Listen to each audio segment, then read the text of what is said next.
What up? Happy Monday. I believe today is a holiday. That's why you all weren't in school today.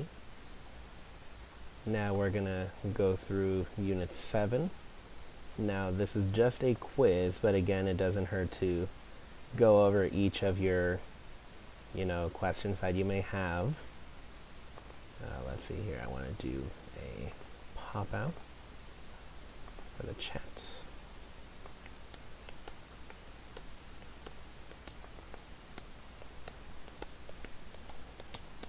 Yeah. Okay, so we'll wait a little bit, get some people going on this stream. Hopefully I'll have a couple of active participants. And even if you're not active, that's okay. You can always watch this video at a different time, but it doesn't hurt to have that, teacher answer your question right away.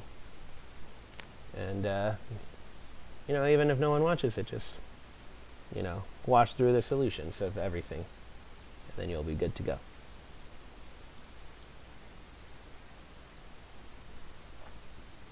Hopefully y'all had a lot of fun over the weekend. Just relax a bit. Got the house to myself for now, so it's nice and quiet. Don't gotta worry about anything. All I got are my turtles chilling off to the side there. And yeah, it's gonna be a good time. It's gonna start with this first page here. Now, one thing that you need to know is not just the names of these figures, but kind of knowing, hey, what are the properties that go along with each of these? So I'm not going to go into extreme detail on each of these, but I'm going to go through this chart with y'all to make sure you really understand, hey, what is this question asking us? All right, let me move the live chat over. There we go. Okay, so the very first thing we have there is some weird four-sided figure. Well, thankfully for us, we have a word that describes all four-sided figures. That's just a quadrilateral.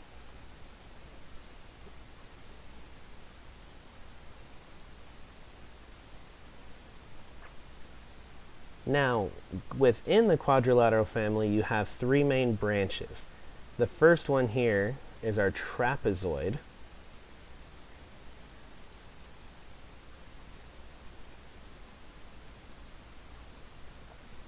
And it has just one property. Again, these are all straight from the notes, so I'm not going to go into too much detail, but again, just knowing, hey, has just one set of parallel sides, opposite parallel sides. Now, for this one, you'll notice that the trapezoids are similar, but, well, it looks like that the left and right side are the same, so we call that an isosceles trapezoid.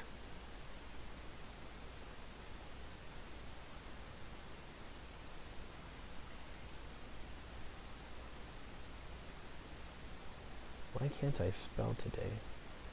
There we go.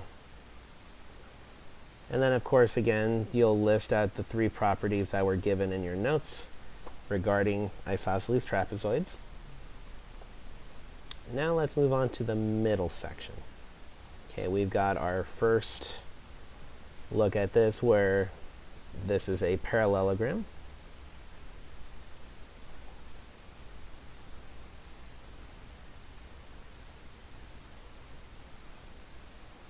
And again, you're going to list all those properties that are associated with a parallelogram.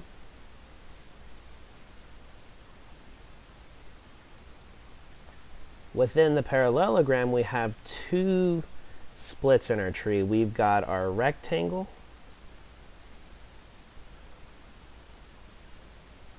and we have our rhombus.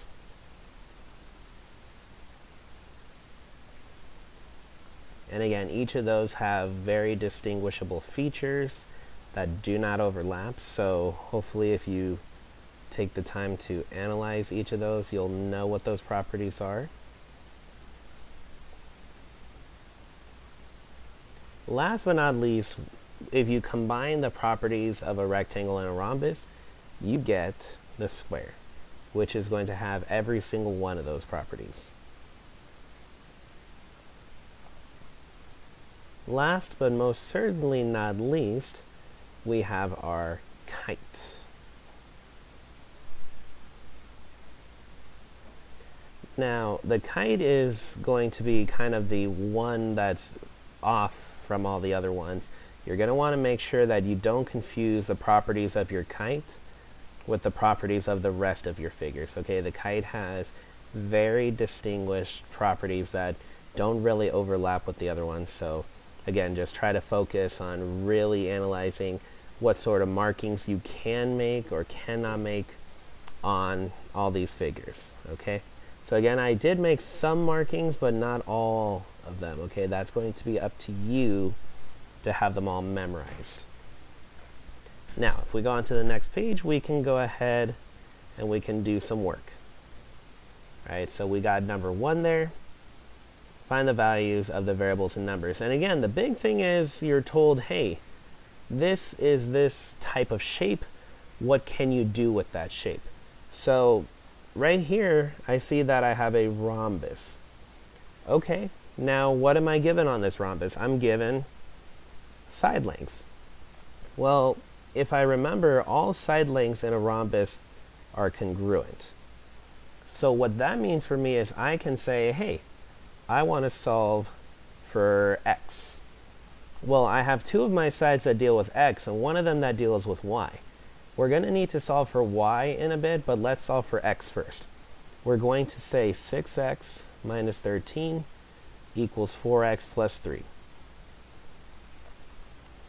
So that's our first equation. We're going to go ahead and solve for x. So I'm going to move the 4x over. I'm also going to add 13 to both sides. I'm doing 2 steps at once. If you don't like doing that, that's fine. You're more than welcome to do it 1 step at a time. Okay? So here I'm going to have 6x minus 4x, a good old 2x, and then 3x plus 13x, 16x. So then I notice, hey, divide both sides by 2.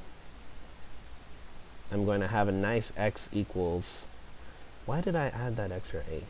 X. I'm tired. X equals 8. All right. Now number 2, we have an, oh wait, my bad.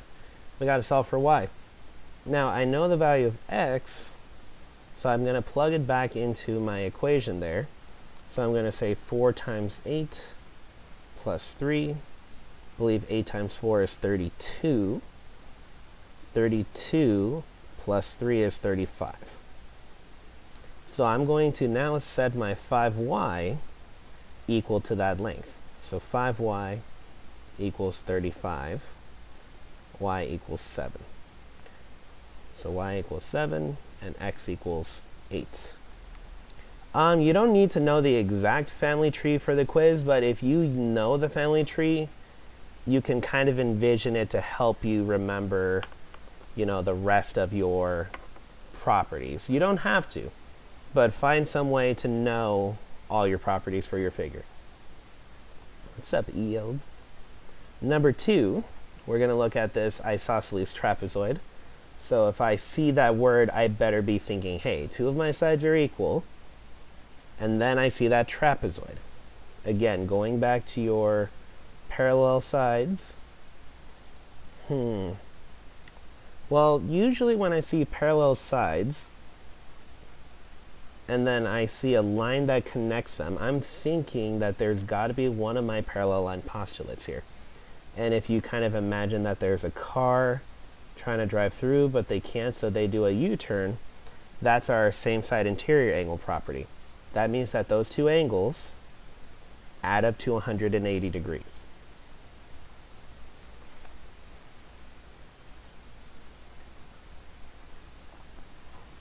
So then a nice simple equation. So then we get A equals 18. Also, you'll have to forgive me for my handwriting. For whatever reason, my stylus, the little felt thing here, is not as smooth as it was before. And it's acting all weird, so apologies on my handwriting being unusually sloppy.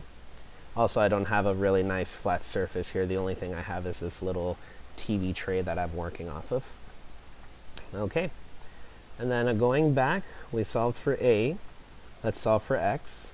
These two sides in an isosceles trapezoid need to be equal. So we're going to have 4x equals x plus 15. So we take away x from both sides. You're going to have 3x equal to 15. You got to isolate the variable, so we're going to divide out both sides by 3. X is equal to 5. So far, not too bad. Super simple algebra. Again, you just have to remember these properties, and not just remember them, but what do they do to help you? That's really what we're aiming for here. All right, number 3, I have a kite. Now, this is where we've got to be careful, and I promise you guys that on the picture, it's going to be a lot more clear. But what you got to look for is we've got to look for the two short sides and pair those up. So it's a little unclear, but if you turn your paper sideways, those two sides would be the ones that are congruent to each other. And then these sides, wow, my pen is not doing so good today. Those are my two sides. If I try to work with the left side, in this case that's you guys' left side, if I try to work with the left side, I'm mixing variables, I'm mixing x's and y's. So instead I'm going to solve for x with the right side first. So I'm going to say 2x plus 4 equals 3x minus 5. We're going to solve those. Super easy. Why? Oh, this is not going to be fun today, Mr. T. Let me try this again. So take away 2x. And then we're going to add 5 to both sides. So then you're going to notice that x equals 9. So what I'll do is plug x equals 9 back into our equation to solve for y. So right here we're going to have 9 plus 6. So that's going to give us a nice 15 here. I'm going to set that 2y plus 5 equal to that 15. I'm not happy with this. There we go. Cool. So then let's take away 5. 2y equals 10. Divide both sides by 2. Y is equal to 5. We got x and we got y. Yes. Okay. On to number 4. Parallelogram. So I know for a fact that in a parallelogram, opposite sides are congruent. So I know that this is congruent to this side. This side's congruent to this side. I also know that this side is parallel to this side. And conversely, this side is parallel to this side. Okay. So again, I see angles inside. Got two lines that are parallel, cut by a transversal. I'm immediately thinking, hey, these angles are next to each other. If I'm driving, I feel like I'm doing a U-turn. Same side interior angles.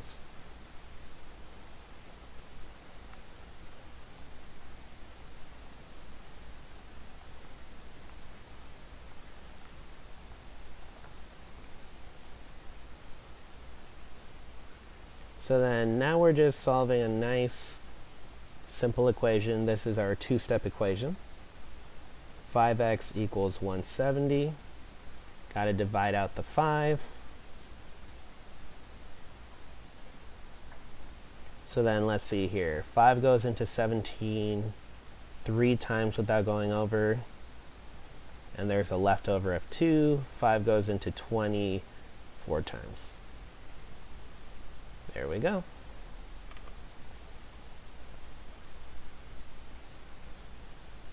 All right, so we found x, let's find y.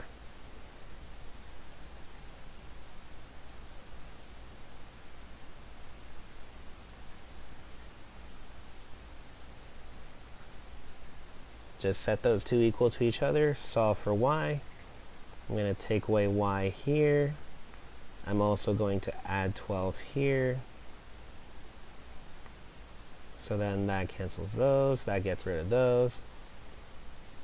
What's up, right behind the sea? Yeah, I miss having some of y'all kids. So now I got 2y equal to 20. Divide out the 2. So then now you have y equal to 10. Now let me double check these directions because I'm pretty sure we don't have to plug them in. Correct, we're just finding the value of the variables / numbers.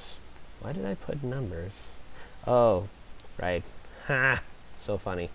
The numbered angles. Okay, we got a rhombus. Now this rhombus here is a special type of parallelogram.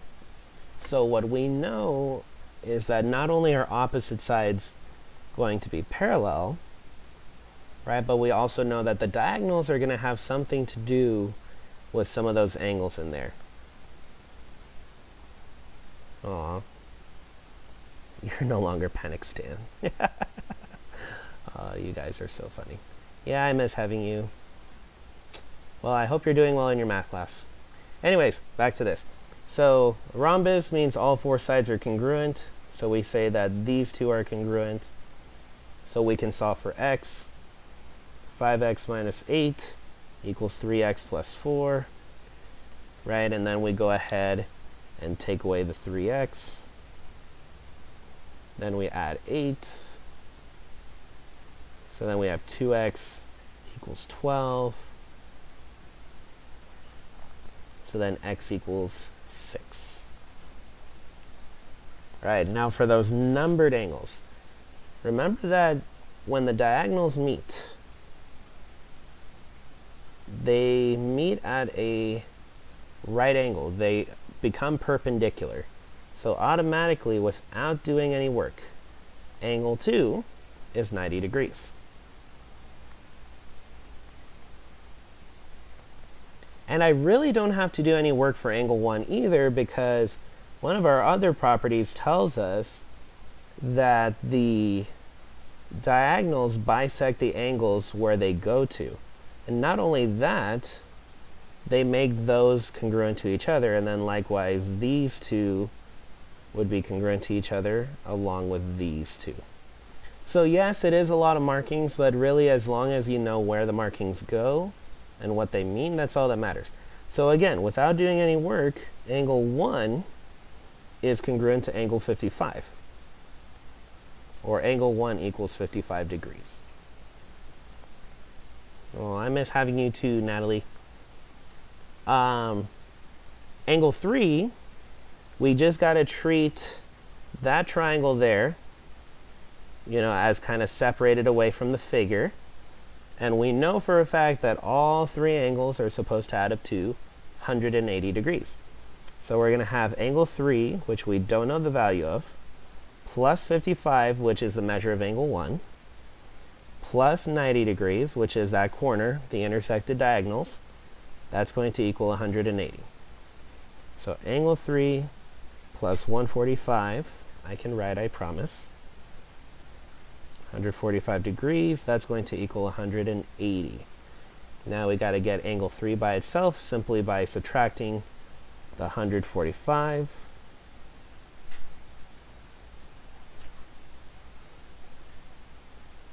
So that should give us a nice 35 degrees. Yeah! All right. So we got angles 1, 2, 3. Okay, cool. That's it for number 5. Number 6. We have a rectangle. Now, in a rectangle, if you remember the markings we make, we know for a fact that both diagonals are congruent, and since it is a parallelogram, the diagonals bisect each other. So that means we're going to have a bunch of equal parts. Not only that, we also know that in a rectangle, we have right angles at each of the corners.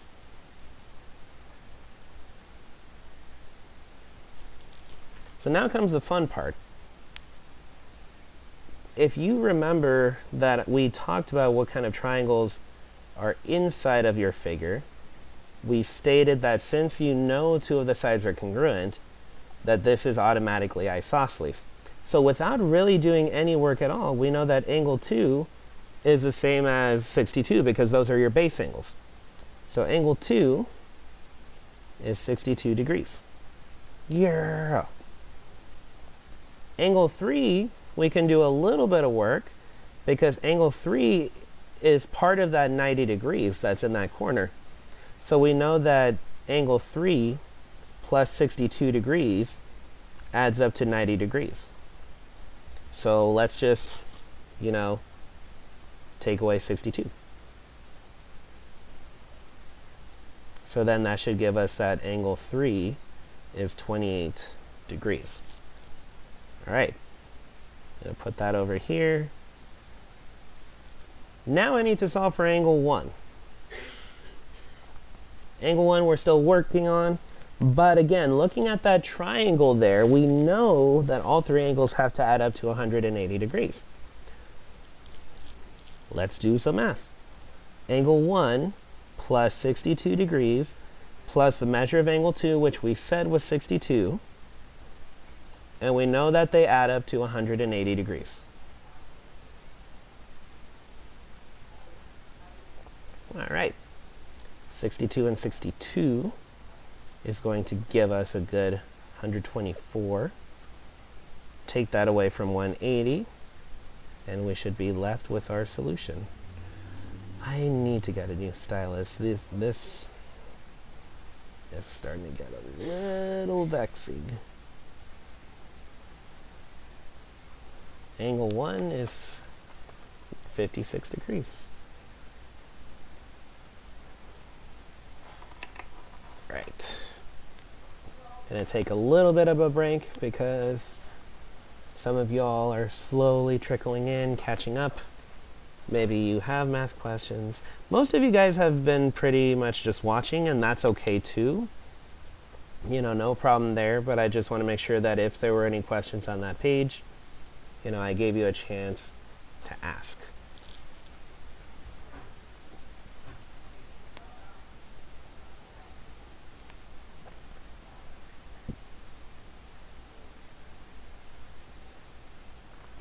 I believe there are only 9 questions on this worksheet too, so yeah, we're basically done. Just got a little bit more work.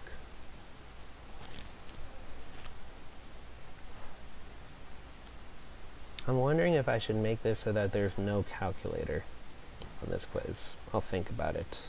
Pretty sure you don't need a calculator. Everyone might get mad at me. All right. Number 7, would we have to do something different if it wasn't same side interior? That is actually a really great, wow, I'm so tired. That's a really great question, Ariana. So it always depends on what shape you have, right? If you have something that's not a parallelogram, you could be in trouble because you don't know what's happening with the angles. But let's pretend we are dealing again with a parallelogram. I'll even draw one off to the side here. That's actually a really great question. So here is said parallelogram. Okay. Now, if I know for a fact that I have this angle up here, which I'm going to say is 4x minus 12, and then down here I'm going to have this angle x plus, I don't know, 48.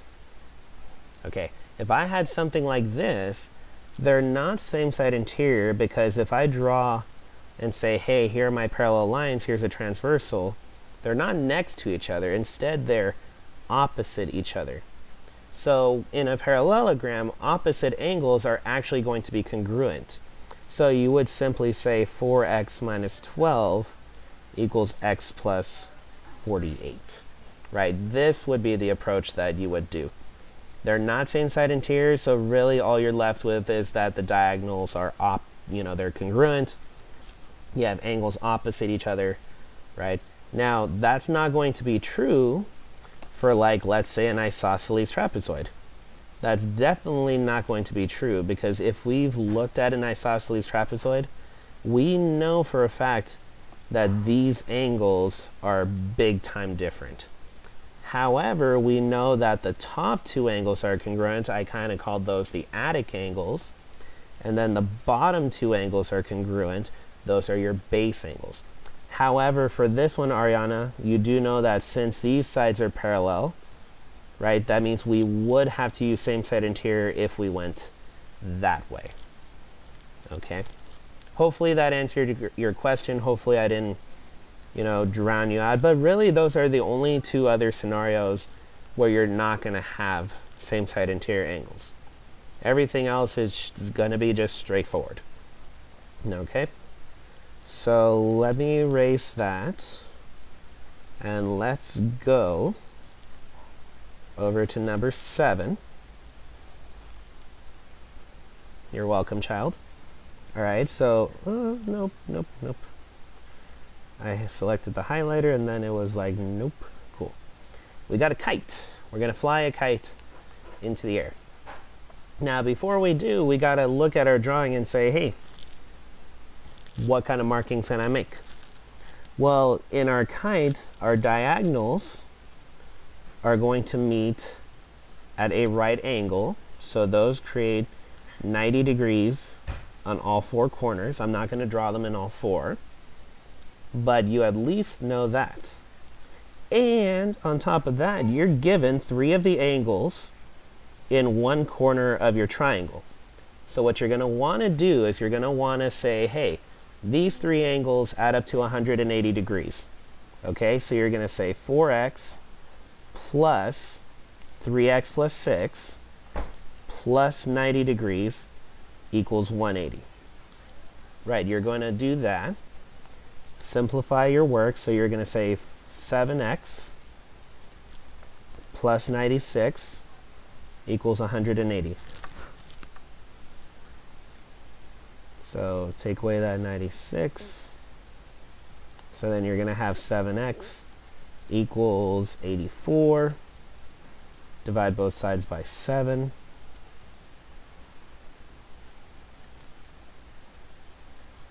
So we got x. Now we got to get y. Well, if we look at our drawing again, and I'm gonna erase the highlighters for a second here, just to kind of make the picture a little clearer. There is a distinct difference in our diagonals. This is our long diagonal, and this is our short diagonal. Now, what we've talked about before is that the short diagonal does nothing to your drawing in terms of there's nothing being bisected by it, no angles are getting cut in half, the short diagonal doesn't even do anything to the long diagonal except meet at a right angle, right? So what you're going to want to do is you're going to want to say, well, what does the long diagonal do for me? In that case, the long diagonal actually makes that 2y and that 4x congruent to each other. It splits this entire angle into 2 equal parts. Similarly, it splits this into 2 equal parts. I know that's a little sloppy and I apologize for that. Let me try this. It makes those 2 angles equal. I think I'm going to need to get a new pen. So it makes those congruent. Okay, so what we're going to do now is we're going to say 2y is equal to 4x. But wait, we know what x is equal to. 4 times 12. So that's going to be 48.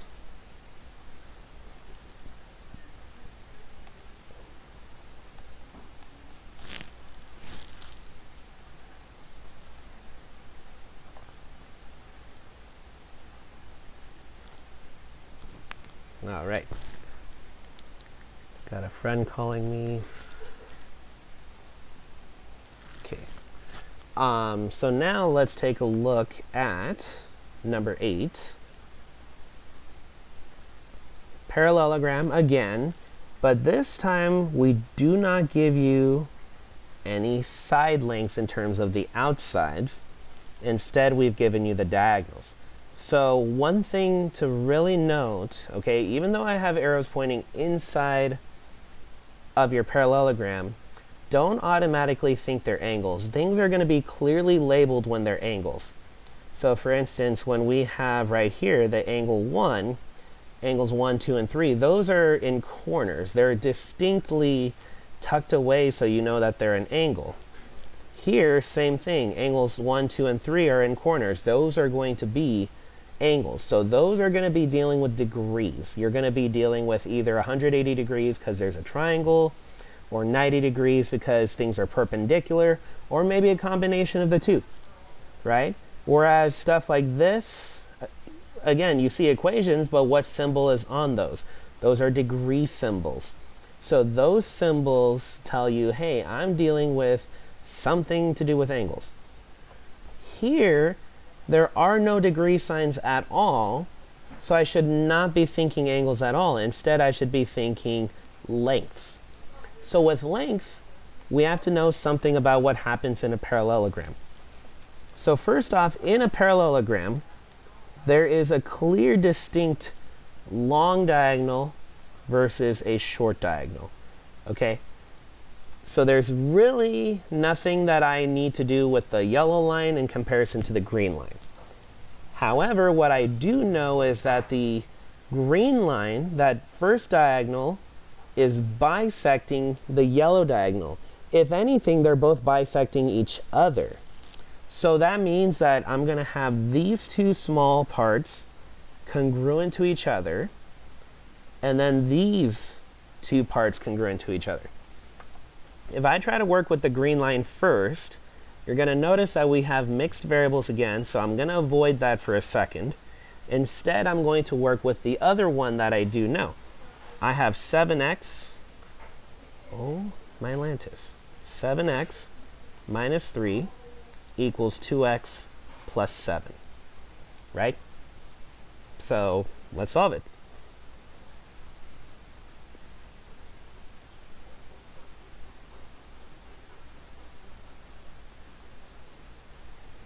So then we have 5x equal to 10. Divide both sides by 5. So then x equals 2. Yeah! Well, wait a second. Gotta use that x to solve for y. So I know that we got 2y, and that's equal to 3x plus 4. I'm going to substitute my x equals 2. Right? So now we say, hey, 3 times 2 is 6. And 6 plus 4 is equal to 10. So then we see that 2y divides out. We get y equals 5. All right. One last one, and then I'm done. Not too bad, and we've only been going for 33 minutes, and I've been taking my time. Hopefully you guys look at this and you're like, hey, Mr. T, I can totally do this in less time than you. Good for you. All right, so then number 9. I see a lot of degree signs, so I should be thinking, you know, I got myself diagonals involved, I got degrees, right? Now, right over here, it looked like the diagonals meet at a right angle, right? But here it doesn't, okay? And again, it's a parallelogram, right? So because it's a parallelogram, I don't know what those diagonals are doing with respect to each other in terms of, are they cutting each other in half? Are they meeting at right angles? I don't know, okay? So when it comes to this part here, okay, you gotta treat the parallelogram like we did back in Unit 1, okay? Here's what I mean. Okay, your parallelogram means that these two are parallel and these two are parallel. And then I'll color code the highlighting because I like to do that.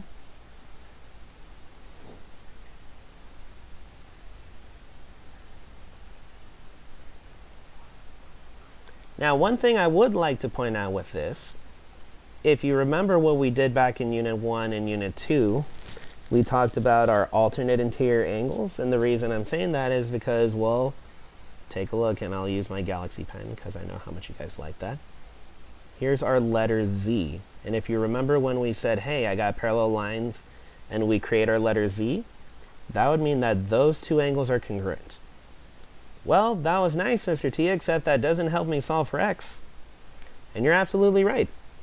So it works both ways, if my program would work. What I was going to show you is you can draw your Z going the sideways way with the green line, and what you'll see is that gets you, okay, I guess it won't let me undo anything I just did. All right. So anyways, back to this. So the other way of looking at it is saying, hey, look, I've got this right here. That was not the way I meant to do it. And, oh my goodness, I am not happy with this. Okay, let's try this again. That's the way I meant. So then you'll see that 46 and y are both congruent. I didn't have to do any work for that. So we're going to say angle y is equal to 46 degrees.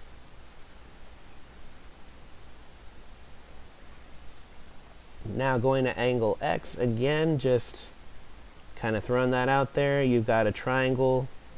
What are all three angles supposed to add up to? Right? These triangles have not left us. We're still using all these properties of these triangles. So we're going to say x plus 48 plus 46 equals 180, and we're going to solve that.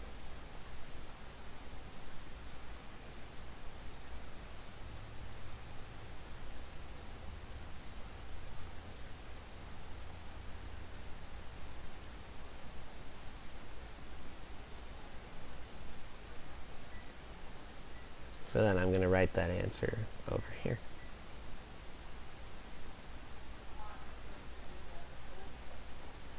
What the heck?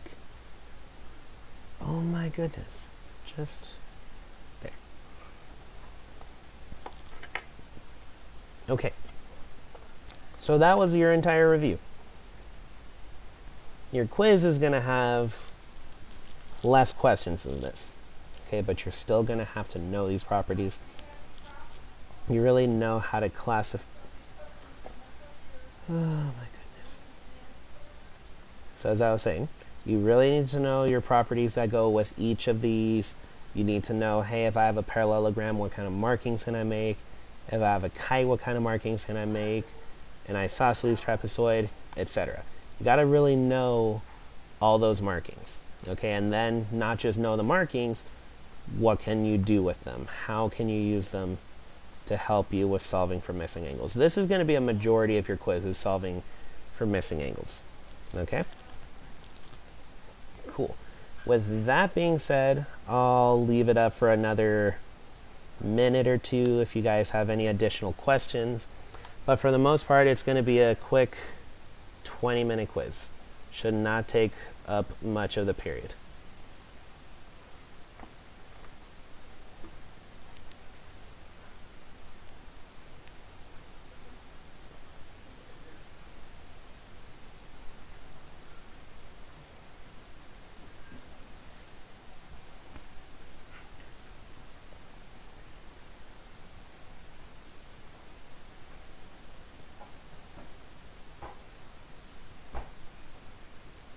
Alright, well, if you guys don't have any questions, I'm going to go ahead and log off and enjoy the rest of my Monday evening. I hope you all had a wonderful little break, and I hope you guys are refreshed, and I look forward to seeing you all tomorrow. Take care. Bye-bye.